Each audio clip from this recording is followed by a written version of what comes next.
I am a big fan of Brandon Sanderson. I'm a big fan of the Cosmere. I'm a big fan of the Stormlight Archive. I hated this book. I mean, really hated it. I think I probably feel so strongly about this because of how much I wanted it to be amazing, as brilliant as I've found almost all of the books I've read by him. But it just wasn't. It was awful. I really wish I could react as positively to this book as most of the reviews I've seen for it are. But I just can't. Right, strong opinion out of the way, better do some actual reviewing. Spoilers, by the way. We start in Groundhog Day, but no, not a funny, entertaining, charming one with Bill Murray, with the Knob King Gavilar dying again. This time the action is through Navani's eyes. She sees her husband talking with people we now know to be heralds. Weird spheres are mentioned. The main thing is, Gavilar insults her and tells her she isn't a scholar. And man, do we have to hear about that a lot in the 1200 pages to come. Part 1. Kaladin is depressed. We know he's depressed because it's all he talks and thinks about. I'm not saying that's not what depressed people do, and I'm not saying that it isn't hard. But why am I reading about it? It's just boring. He also does a bit of flying and there's a battle for Hearthstone. The action sequences with the uses of surges explained in horrifying detail just leave me detached and unexcited at this point. Navani has constructed some kind of flying platform, which is kind of cool, but it's called the Fourth Bridge, which I just think was a bit on the nose and unnecessary. They use it to evacuate the people of Hearthstone while a fused version of Windrunners attack them. They find a great strategist general from Herdaz, who the audiobook actor, who was terrible throughout, for some reason made into a bad approximation of South African. Someone phones up Navani and says imprisoning Spren isn't cool. Kaladin meets Leshwi, who he likes, and the Pursuer, who he doesn't. He kills the Pursuer, who from then on wants to, you guessed it, pursue him. This starts his journey to become one of the worst and most ineffectual villains of all time.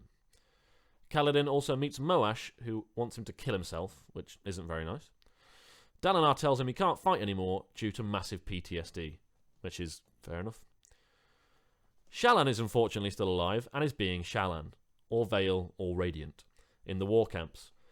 She's trying to infiltrate the Sons of Honor, who are apparently still knocking about, led by Sidaeus' wife, Ialai.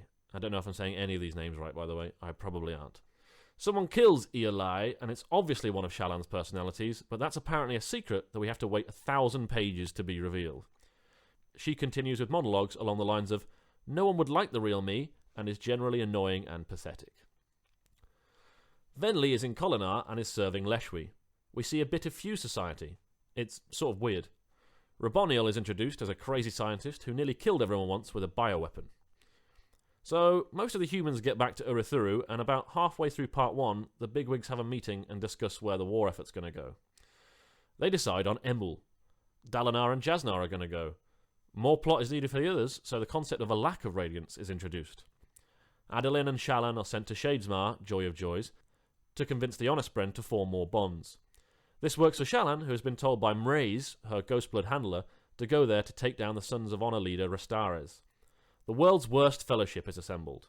Adolin and Dalinar have some awkward dialogue, and off they go. Also, Shallan thinks one of them is a spy, even though we all know she killed Ialai and no one is a spy. The Fuse decide to attack Uruthuru at Raboniel's prompting. Kaladin talks to Zahel, and a Cosmere exposition dump happens regarding investiture. I don't know why Sanderson doesn't just update the Coppermine wiki himself at this point, and not pretend the info dump is happening due to a real organic conversation. Parts 2 to 5. When I was writing this, I forgot to keep sectioning them off. So then it happens, and just like that, with a lot of their forces halfway across Roshar, the Fuse just take Uruthuru, reverse the defences of the tower, and reduce most of the Radiants defending it to comatose dribbling messes. It's almost as if you knew someone was a spy for the enemy, you shouldn't keep him appraised of your exact battle plans. Genius from Dalinar, as usual. Cue hundreds and hundreds of pages of Navani locked in some kind of fantasy science war with Raboniel, who I think was my favourite character, mostly by virtue of hating her the least. They strike up a mutual respect, work together, create the rhythm of war, there it is, the title of the book, which is both a combination of the rhythms of honour and odium and a notebook. In this time, many, many ridiculous things are said, like, the song of science itself, and it gets very pseudo-technical. There is page after page of explanation of how the tones of Roshar match the light of the respective shards, and fabrial science, and I think at one point a weird analogy of the real physical properties of wave interference and matter-antimatter annihilation. It was like Sanderson had been reading GCSE, or American equivalent, physics textbooks, and just threw a few things in and wrapped it up in his world building. I have no idea why. If anyone enjoyed any of that, well, they're bigger Cosmere fans than me.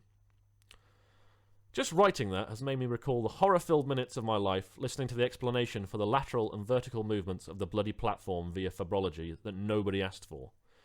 If you do the thinking in the background as an author to make sure something is technically possible within the constructs of your own invented world and underlying physical principles, then fine. Great due diligence. Just don't subject us poor readers of your book to it.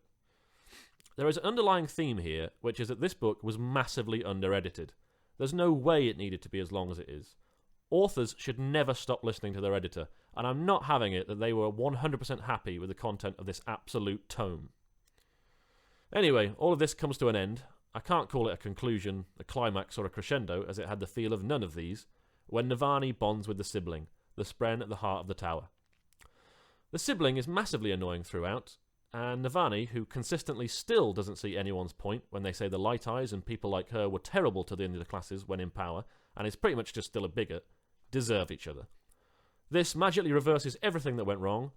Oh, also she kills Raboniel by betraying the fuck out of her with the tower, and just as quickly as it went wrong, everything is suddenly okay again in Uruthuru. Terrible jeopardy, terrible action, terrible end. As all of that was going on, Kaladin was awake at the tower, just not doing a lot really. A lot of filler stuff. Towards the end, he kills the pursuer again fairly easily and saves his dad, who had been a bit of a prick to him for most of the book. At some point prior to this, his time was slowed down by Dalinar and the Stormfather, and he said the fourth ideal, and, I don't know, got more powerful or something? Or at least got his powers back enough to not die when falling from the tower. He accepts that there's people he can't save. Great. I'd be good at that one. Meanwhile, in Shadesmar, Adolin is put on trial. I hated Adolin the least in this book compared to the other books, probably because I was too busy hating everyone else, and one of his trial chapters I enjoyed. His sword speaks up for him, the incredibly annoying Honor Spren are put in their place a bit, and they generally convince a few more Spren to bond humans. Hooray! The fake jeopardy has been solved. Shallan has inner turmoil and realizations about herself, which are incredibly similar to ones she's already made. She is unveiled. Get it? Radiant's still there though, so God knows what we're going to have to go through to get rid of her. Shallan leaves the Ghostbloods for good, having spoken with Rastares, who is actually Kellic, a very indecisive herald who wants off of Roshar, which most people, including me, seem to also want. Venli, Rlain, and I think Leshwi do some things in the tower with the Fused and Singer populations and convince a few of them to turn sides. To be honest, my concentration was waning madly at this point, and the dozens of Eshonai or Venli flashback chapters had trained my brain to totally switch off any time a Singer or listener was the POV. Not really sure what happened, but I think Rlain got a Spren, and Venli ended up with the surviving listeners and a mom, and I don't care. Taravangian is a gibbering idiot throughout most of the book, and nothing really happens around him. Then he becomes Odium. Just like that.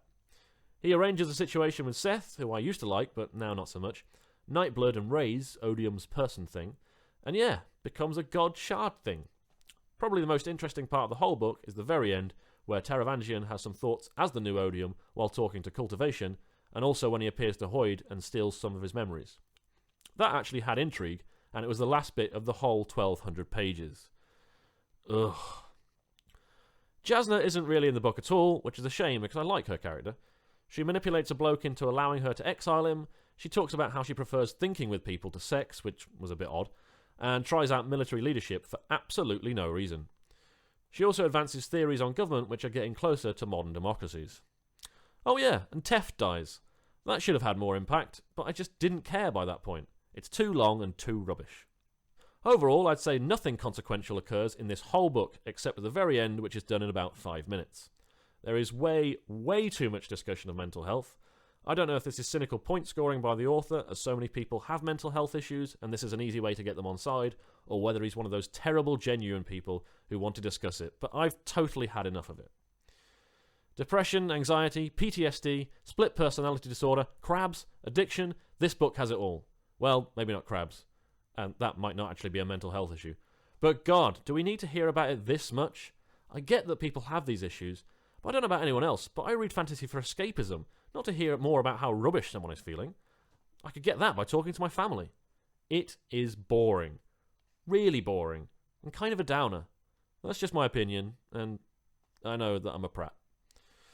So, overall, to sum up this book, nothing happens, it's way too long, the pacing is way off, the characters are almost all completely annoying, there are mental health issues everywhere, there's barely any jeopardy, absolutely no climax, and I don't care. Hoyd is still interesting. Right, well, that's my very honest review of Rhythm of War by Brandon Sanderson. If you enjoyed listening to that for some reason, then I may do some other reviews of fantasy books I've read. Feel free to leave a like or a comment, agreeing, disagreeing, whatever. And yeah, thanks for listening. Cheers. Bye-bye.